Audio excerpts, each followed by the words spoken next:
Change Your Thinking, Change Your Life by Brian Tracy. Chapter 12, Living a Great Life Part F.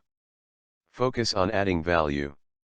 Honesty means that you accept that your income is totally determined by your ability to contribute value to your company and, through your company, to your customers. An individual must generate $3 of bottom-line profit for every dollar of salary or income that the person earns from the company. If you are not currently generating $3 of profit or cost savings to the bottom line for your company, your job is a prime candidate for outsourcing, downsizing, or eliminating. Honesty means that you accept this as a fact and then do everything in your power to maintain and increase your value. True honesty means that you never expect to get out more than you put in. You never expect to get something for nothing. You don't gamble or buy lottery tickets, which in a way is an act of dishonesty. It is an attempt to get something that you have not earned. The truly honest person never attempts to get rewards without working, or to get rich quick or easy. In the United States today, millions of people are attracted to the quick fix. If they are employees or executives, they want new and better jobs, and they want them immediately. They are always looking for shortcuts, and as a result they are always frustrated and unhappy.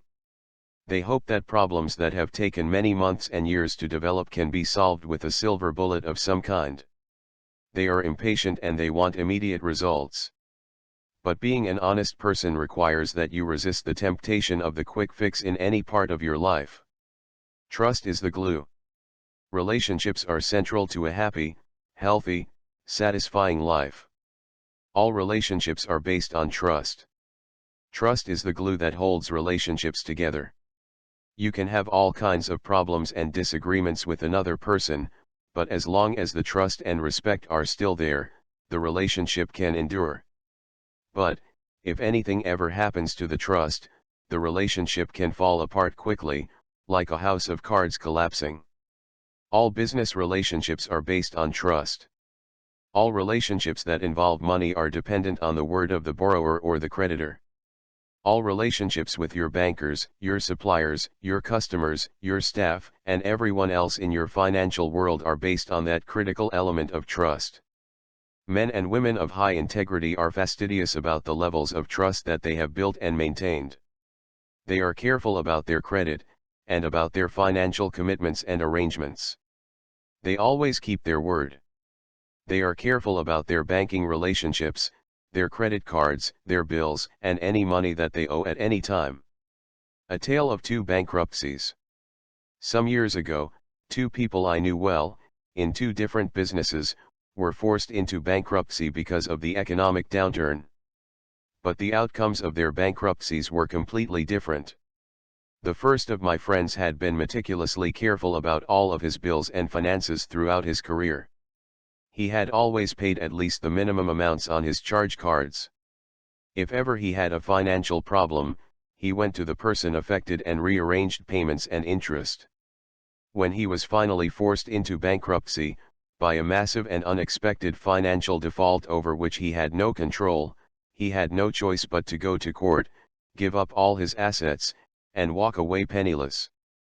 But within a week, people were approaching him and offering him money, loans, offices, credit cards, a place to live, and a new car.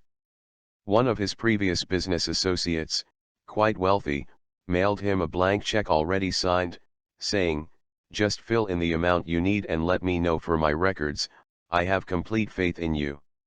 Aside from removing a great burden of debt from him, his bankruptcy hardly affected him at all. The second businessman, however, had a completely different experience.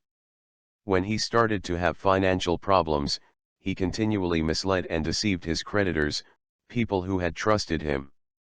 He neglected to make payments he had promised, and wrote checks that he couldn't cover. He avoided his creditors when they phoned, and he eventually changed his telephone number.